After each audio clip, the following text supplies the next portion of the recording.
This is a good one.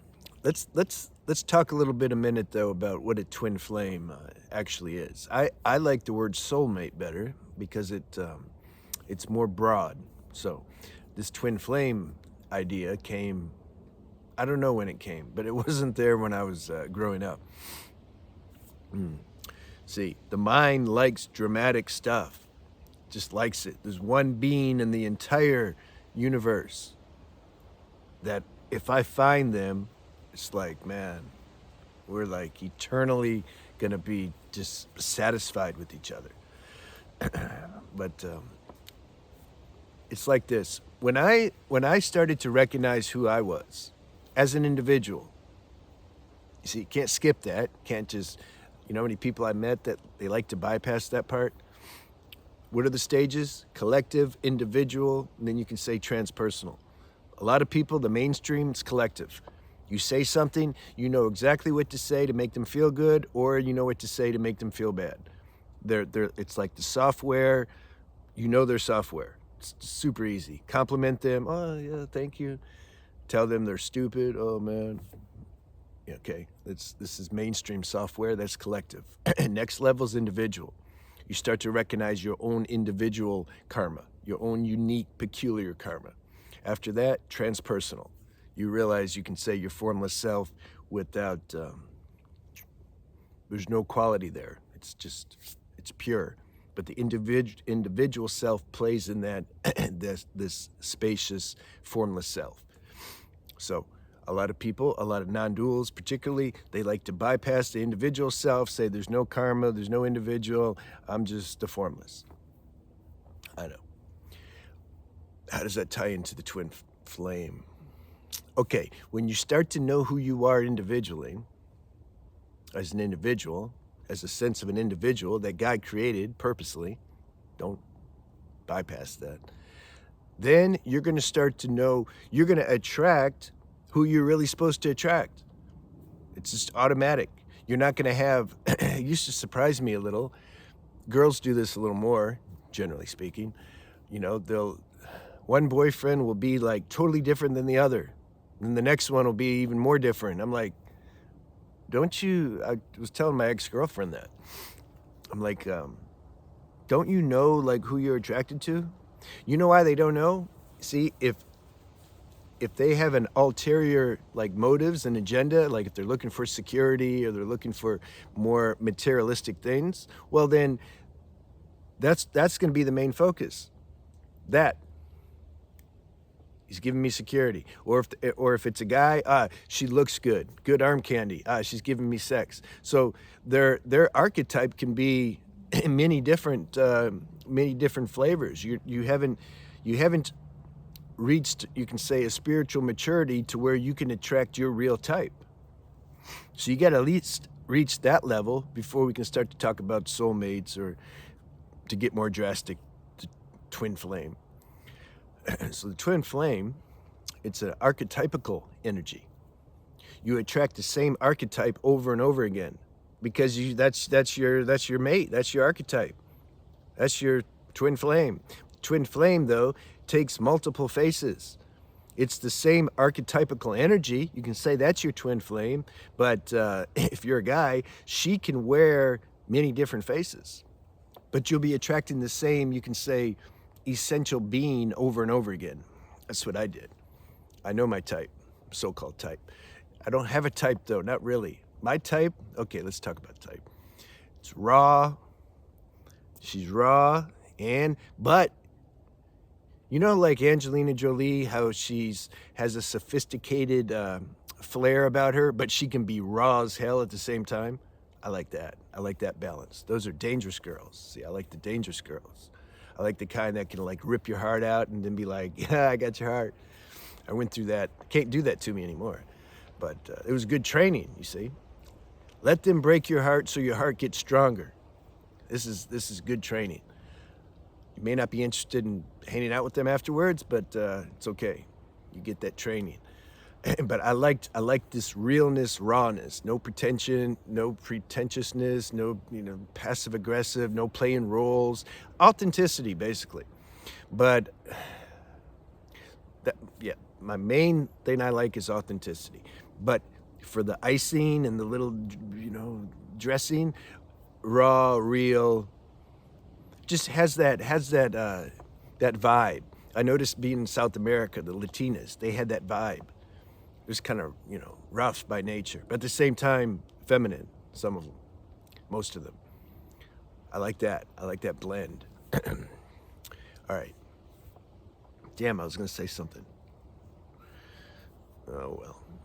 So that's the twin flame, the archetypical energy. It's not this one particular face. It's not about that. It's not the form. It's the energy. It's the energetic. It's the energetic is what the twin flame is. Now, you see, but we're asking here, this is an introspective question. Are we more attracted? Is that really what we want? Or do we want awakening? Or to recognize our God essence? Which one's more important? And to have the self-honesty to be able to do that introspection, that's important. Most can't do it. I couldn't do it either. I couldn't do it. I would tell people, like, I don't know, when I was, 20s, early 30s, I'm like, nah, man, like if I never get a girl again, no problem. Not interested. But I was, because when I would be with the girl, and if we were spending time together alone, out in the woods, I think people still think I live out in the woods. No, but I like to bring the girls out in the woods. We had a good spot where we do medicine, and nature just makes sense. Why would I make videos inside some concrete slab? Like, it's like when I used to get questions, they're like, why do you always make videos out in the woods? I'm like, what do you mean? Why would I make videos inside some concrete, cubicle? Like, it doesn't make sense. Like, the topics that I'm sharing, this matches. It like gives energy to do, just, I don't know. Some things are such common sense. I don't really know how to, explain it. I'm like, I don't know. Right. So bring the girls out in the woods. I remember I had one girl, she was my ex-girlfriend, and I was with me and this other guy. We were collecting medicine. We were cutting San Pedro, and we had a big long knife to cut the San Pedro. And so the three of us, we were out there. And then I showed her the knife. I said, you're out here alone with two guys. And she said, you don't need that. She totally flipped it on us, I thought that was good. That's what I mean. I like that. I like that kind of witty, raw, like that. I liked the girls when I was acting in Hollywood. They're insane, though. That's the problem. But I like that. That's the thing. Yeah, I already mentioned that. They're a little dangerous, this type. But the quirkiness, the total just freedom. Like, I don't give a shit. Like, in a good way, though. Like, there's not a lot of repression. They're just kind of very free-spirited. I've always been super attracted to that. All right, so I'm glad I make some bullet points. Otherwise, can't make my points. Okay, so when we do honest, do we want God or do we want a true mate? So if you would have asked me in my 30s or 20s, I'd have been like, no, I'm good. But then when I would have a conversation with the girl, my language and the things I would bring up would always be about, on some level, this male-female energy play or sex. But I would disguise it. We'd talk about Tantra. Like, let's make it spiritual. You see, I made videos before exposing that, these Tantra classes and these Yoga Sutra, and let's sit and look at each other in the eyes. It's very spiritual. And they're all horny. I know that stage. So it's cool. It's not a, but I mean, just it would accelerate the evolution faster if one can admit that. Just admit it. So I'm spiritual, but I have some desires. I remember there was a Baba in India, in Rishikesh when I was there, And this innocent Korean girl was walking by, and this Baba, he said, "Hey, how you doing?" And yeah, come here for a minute. And she goes over there, and he says, "Do you want to learn Kama Sutra yoga?" She says, "What's that?" She says, "Oh, it's when the man and woman, you're doing yoga together, and you it's very intimate, and it helps stimulate the life force more, opens up the chakras, maybe even your kundalini rays." Wow. And then, but she was smart enough; she got it. You know, she understood. She could feel. She could feel the way he's looking at her and everything. She says, "But you're Baba. Why are you thinking about things like this?" He says, "Yeah, but I'm also man." You know? So I respected that. So admit where you're at. Don't disguise it and call it a bunch of other things. You know. But if you can't help it, you can't help it. I couldn't help it. Yeah, I just couldn't help it. You know. This spiritual identity runs deep. You get to where you let all that go. You forget about, first you realize that the mind is holding some concept about awakening, and that you've just switched your identity, you're from ego to spiritual identity. That has to be realized. And then you realize, you know what? I'm surrendering all this, man. You see, the evolutionary journey is, your destiny is to wake up more and more to your true self. So you don't need the mind there, judging it and measuring it, and and so you're free. You can admit what desires are in you, how these software programs are running in you. You can admit it to yourself. Then you can start to fulfill them quicker. And then guess what? Then the awakening speeds up. Because you're not living in some fantasy world of repression, thinking you're beyond all that. So, okay, what's the next point? If the the software, you can't make that go away. The fact that you're drawn and attracted to another being, generally the opposite sex. How are you going to turn that off? What are you going to say? No, but I know spirituality is more important. Doesn't matter. Doesn't matter what you know intellectually. What matters is the moment and what's alive in you and how the karma's being played out. That's what matters. So you have to cooperate with that game. The deepest software program is this sense that there's a me. This is the deepest software program. That software program will never get obliterated, ever. Otherwise, you wouldn't exist anymore. You can't get rid of that one. So, but what happens is that gets merged more and more, you can say, with your source universal self. But it can always get merged more and more. It's never going to be done. That's the main software. Next software, because we're identifying with this sense of individualness. After that, it comes deeper layers of identity. I'm a man. I'm such and such age. I have brown hair and this and all that. In the sexual instinct, deep software. The pull toward the opposite sex, strong. So, how do you transcend it? You don't transcend it by just pretending it doesn't exist. You can try that for a while. A lot of monks in the ashrams try that, and then they end up either crazy or just very restless inside, or they're smart and they leave. I was in the SRF ashram when I was 25 or something, and there was a brahmachari there. Brahmachari Anthony, I think. Yeah. And he'd been there 20 years, and then he left. He's like, man, I can't lie to myself anymore. I need to go experience some desires. Otherwise, I just can't meditate all this away. This is evolution. This is how it works. So if God put that desire in your heart to find another mate, or to connect with the opposite energy field, he's gonna satisfy that for you. Don't worry about it. Accept that it's there. Don't lie to yourself and pretend. There's some people say, yeah, I like it, I kind of want it, but it's no big deal. I don't have to have it. But they're lying to themselves.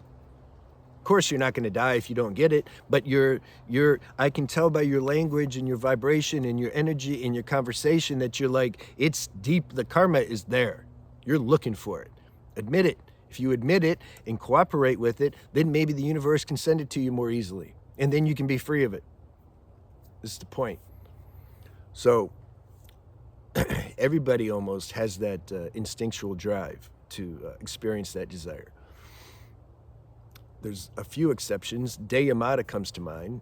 I remember her story. She was 15 years old. I think she was in Seattle, Washington, and she heard Yogananda, Paramahansa Yogananda, speak. She's like, he knows God. I want to be with him. Not in a sexual way, but her desire, name of this video, I think, is what are you going to desire? Would you desire more, God or a twin flame? Her desire is definitely was for God or for awakening. And so then she, the universe worked it out. She ended up staying at his ashram till she died. She was like 96 or something. Because that karma had already been burned off in previous lives. She didn't make like this arduous decision like, no, I'm drawn to experience, having a boyfriend, but I know because I read in the Bible or somewhere that it should only be God. No, it was organic. That's what you want. You want it to be organic. I'm not really a proponent of renunciation because that's done with the mind. I've been around these people, these monks and sannyasins in India where they're renunciants. They're aesthetic type people, and they're trying to beat the senses with will and mind. Okay, try it. Maybe it'll work. It never worked for me. I was more of a tantric sadhaka. Tantra says, admit your desires, go experience them, but be conscious. Don't lose consciousness. That's the point, consciousness. Consciousness is the transformative agent. That's what kickstarts the alchemic process of awakening, consciousness. Remember the guy that goes to Osho and says, I can't quit killing people. I can't do it. Osho says, don't try to stop. It's okay. He says, but next time you do it, just be conscious when you do it. Just keep being conscious. And then the guy came back and said, you know what, I feel bad now. I don't want to kill people anymore. It was organic. The realization was organic. All right. Yeah. You see, this desire to experience a deep communion with the opposite energy doesn't mean you have to get married, because some people feel like, yeah, I really want to experience this, but I don't want to get married. Like, what am I going to do? You don't have to get married. This experience can happen. What do we want? We want satiation. We want to be free of the need and pull and be a slave to the sexual instinct that keeps making us search for a partner. This is what we want to be free of. You can still enjoy a partner after that, by the way, if you want, but you're like, the attachment's not there. You're free. You're not looking for it. You're not looking when you go outside. You're not like scanning. You're not looking for it. That's freedom. So, oh yeah, no. You can, this karma can be satisfied in 10 years of being together, 5 years, 1 year, maybe 1 day. If it's a deep, deep experience of total vulnerability, total fusion with the opposite end, you lose yourself. See, that's what I mean. Don't worry. Don't say, well, I don't want to get attached, man. It's not in your power to get attached or not get attached. Not if you really have a deep communion. You lose yourself. Like, you just don't care. It's an ultimate drug experience. This whole life's a drug experience. But finding your true partners, your true mates, man, that's the highest drug. Second highest is probably plant medicine. Yeah, some are going to be smart and say, no, it's communion with God. Yeah, I know, that's another level. I'm talking about human level. Human level, the euphoria you get when you connect with another being and you're totally open to each other and there's love there that's circulating. I don't know, man, it's pretty strong. So you can once you taste that sufficiently and it's integrated into your being because you were conscious during the experience, you might not, that craving for it might be gone. You might need to experience it a couple times. Like, we don't know the karma. But my point is, stay conscious. There's no time limit. We don't know how we can be free. Leave it to the divine to decide. And also, disclaimer, you don't have to choose and say, well, which do I desire more, God or the twin flame? Like, it's just a title. Sometimes people trip on the title, man. It's like, man, like, okay. Like, some may feel like, no, I desire both. Yeah, of course you desire both. I'm just trying to point and just look at what your karma is and what your desires are. That's how you get free of it. You don't get free of stuff by sweeping it under the rug, pretending like, no, I'm just non-dual and I'm above everything. Like, it's silly. And people can smell it. Like I said, they can. One who has transcended it, they can smell it. If you're in a conversation, you can just smell it. All right, where are we at? Oops. Oh yeah.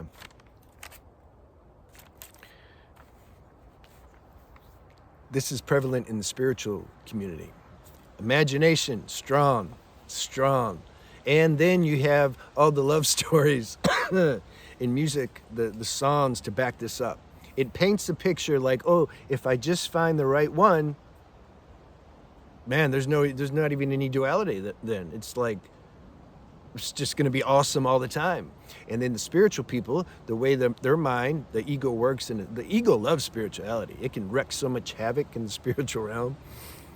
It says, look, if I find a partner who's conscious, they're also conscious, they have a spiritual practice, then we're just going to like reflect this divine love back to each other all the time. Like, oh my God, total heaven. It's duality. You're not going to escape the duality. You're going to get sometimes tired of each other. There's going to be ups and downs. You're going to feel like, man, I don't know, especially if you live with them. Depends on your character, though. Depends, you see, like, there's all these angles and stuff. That's why when some people leave comments and like, no, but this and that. I said, yeah, man, I know. But like, I've already talked for 22 minutes. I could talk for 24 hours and we can't cover everything.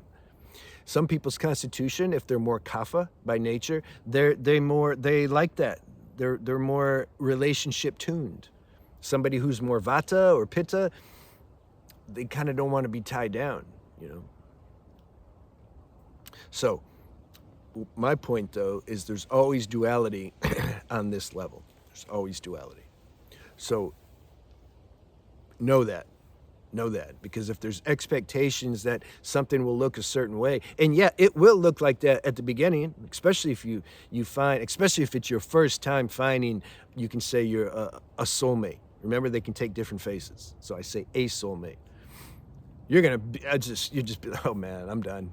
I found her. Let's celebrate.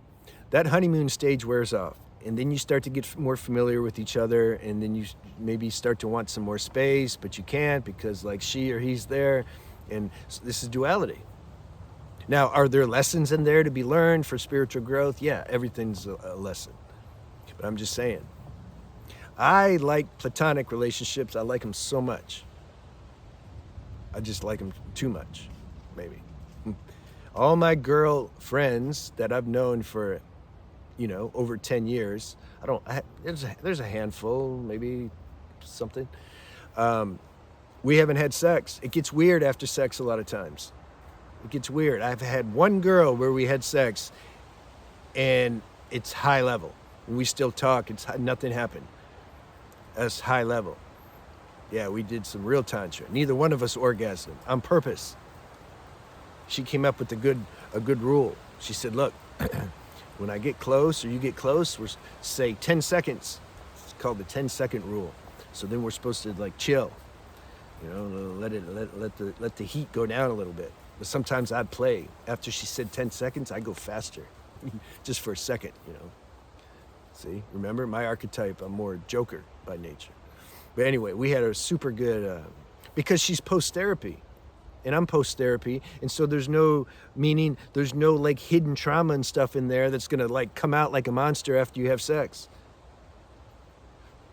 Then maybe you can introduce sex and or not. That's the point. It's irrelevant. It doesn't matter. Like sex can be there or it may not be there. But most of the girl friends that I've had and have, it's been platonic. I'm totally down with platonic. I love it. It's like, There's something special about not getting too familiar with each other, being inside each other, you know, on that intimate level. It's like desire and passion and love for each other. It stays hot. It stays good. Not hot in a like obsessive way, just mean it stays potent. Sometimes after sex, it kind of kills things a little bit, you know, and usually for most people. So that's why I really like, yeah, I like the platonic relationships. They're really nice. There was Marianne Williamson talked about in mythology, there's these, you know, stories where the guy would go to the end of the earth and fight for a girl, try to save her or protect her. And it wasn't even his wife. She already had a husband, but they had some connection and they didn't mess it up. The story doesn't have them mess it up with sex because they know what they're doing. And like Braveheart, I think, that movie with Mel Gibson, same thing. He had a connection with that woman. They had love for each other, but they didn't have sex. It's just somehow, I don't know. I respect it. It was more touching seeing their relationship. If they would have had sex in the movie, it's like, I don't know. When I see that in a movie, I'm like, okay, just kind of like really same old thing. And they did the same thing with Russell Crowe and The Gladiator. Same thing. Look at that relationship he had with the king's, was it the king's wife or yeah, strong. All right, so I like that. All right, I think this is the longest video I made on this channel. No, I made one with my Indian friend. You can see that. If some people ask about my journey and stuff, I talk about that in that other video I made.